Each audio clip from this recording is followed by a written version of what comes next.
A high-speed train hammers past you at 320 kilometers an hour. In the time it takes to blink, it has already traveled the length of a football pitch. 800 tons of steel, balanced on contact patches with each rail no bigger than a coin. At that speed, the tiniest error, a single millimeter out of place, can turn into a catastrophe. So how on earth do these machines stay glued to the track, mile after mile, without flying apart? The answer is one of the most beautiful pieces of engineering on the planet. Let's go inside. It starts with the track itself. Almost every high-speed line on Earth is built to one exact width. The rails set precisely 1,435 millimeters apart, the standard gauge. The rail is a single profile of hardened steel, about 60 kilograms for every meter, and crucially, it is welded into one continuous ribbon, kilometers long, with no gaps and no joints.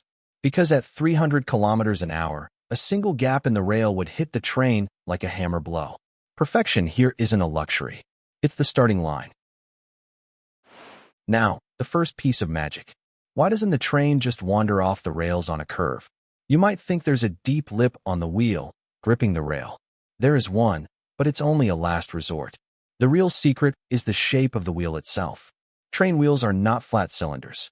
They are gently coned, like shallow ice cream cones, and the two wheels are locked onto one solid axle. So when the train drifts a little to one side, the wheel on that side rolls on a slightly bigger diameter, while the other rolls on a smaller one. The bigger wheel travels further with every turn, and that quietly steers the whole train back to the center. No computer, no sensors, just geometry correcting itself thousands of times a second. But that self-correction has a dark side. Push the speed up, and the gentle weave back to center can overshoot and overshoot again, building into a violent side-to-side shudder that engineers call hunting. Left unchecked, hunting can shake a train apart and tear up the track. So every high-speed bogie is fitted with yaw dampers, heavy-duty shock absorbers that bleed off the energy of the oscillation, pushing the speed at which hunting begins safely above anything the train will ever do in service. The faster you want to go, the harder you have to fight this invisible wobble. And all of this only works if the track underneath is flawless. Many high-speed lines now sit on ballastless slab track, the rails fixed to a continuous concrete base instead of loose stones. Why? Because at 300 kilometers an hour, a passing train can literally suck the gravel ballast up off the bed and fling it like shrapnel. On the lines that still use ballast, machines must constantly repack it. And the tolerance these tracks are held to is brutal. The rails can't wander more than about 1.5 millimeters over a 10-meter stretch. That's tighter than most furniture. Keeping it that perfect is a nightly war, fought by some of the strangest machines on rails. First, the tamping machine drives vibrating steel fingers into the ballast, packing it solid beneath the sleepers to level the track. Then there's the enemy inside the steel itself. Under the endless pounding of wheels, the rail surface grows microscopic cracks called head checks. So the rail-grinding train rolls through in a storm of sparks, spinning stones, shaving a paper-thin layer off the rail to erase those cracks.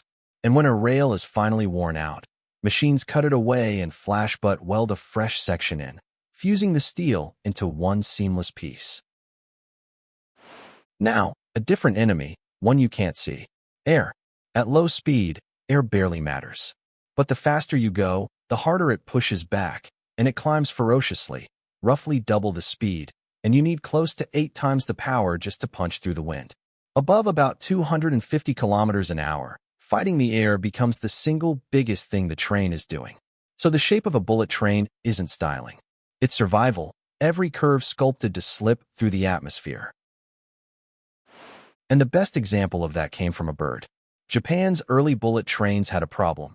Every time they shot into a tunnel, they pushed a wall of air ahead of them that exploded out the far end with a deafening boom, like a sonic crack, rattling windows hundreds of meters away. The fix came from a kingfisher, a bird that dives from air into water almost without a splash, thanks to its long, tapered beak. Engineers reshaped the train's nose to match it. The boom vanished, and as a bonus, the train ran around 10% faster, on 15% less power. Biology, solving a problem in physics. Then there's the small matter of feeding it electricity, more than 10 million watts of it, enough to power a small town, delivered through a single thin wire overhead. The train reaches up with a spring-loaded arm called a pantograph that slides along that wire at full speed, never letting go. And that is the nightmare. At 300 kilometers an hour, the wire bounces and lifts, and if the pantograph loses contact for even an instant, it strikes an electric arc, a flash of lightning that burns and pits the wire. So the whole overhead line is strung under tons of precise tension, tuned so the contact stays smooth and unbroken, mile after mile. Now, the obvious question: how do you stop it? You can't just slam on the brakes. At these speeds, friction brakes alone would overheat, and the wheels would simply skid. So high-speed trains brake in layers. Most of the time, they brake regeneratively. The motors run backwards, turning the train's momentum back into electricity and pumping it back up into the wire. Some trains add eddy current brakes that grip the rail magnetically without ever touching it. Friction discs handle the final, low-speed stop. And even with all of that, a train at 300 kilometers an hour needs 3 to 5 kilometers to come to a halt, which creates a strange problem. If it takes kilometers to stop, the driver can't possibly rely on colored signals beside the track. At 300 kilometers an hour, they would flash past far too fast to even read. Above roughly 200, line-side signals become useless. So high-speed lines move the signals inside the cab. Systems like EDCS beam the train its instructions by radio, exactly how far it's cleared to travel and how fast, displayed right in front of the driver and enforced automatically. The train always knows where every other train is, long before a human could react. And watching over all of it is a fleet of flying laboratories. Special inspection trains, like Japan's famous Yellow Dr. Yellow, run at full-line speed, disguised as ordinary trains but packed with sensors. Lasers measure the gap between the rails hundreds of times a second. Ultrasonic pulses fire down into the steel, listening for cracks hidden deep inside before they can ever break. Cameras scan the overhead wire for wear. And back at the depot, every wheel is checked for flat spots, and if one is worn, an underfloor lathe recuts it to a perfect cone, without ever taking it off the train.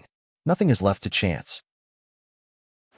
Put it all together: the self-steering wheels, the perfect track, the kingfisher nose, the lightning in the wire, the layered brakes, the unblinking sensors, and you get a machine that carries millions of people every day at speeds that once seemed impossible.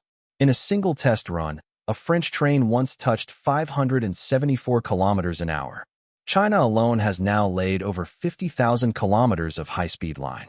High-speed rail isn't one invention. It's 1,000 problems, each one quietly, brilliantly solved. If you enjoyed this deep dive, subscribe, and we'll see you on the next one.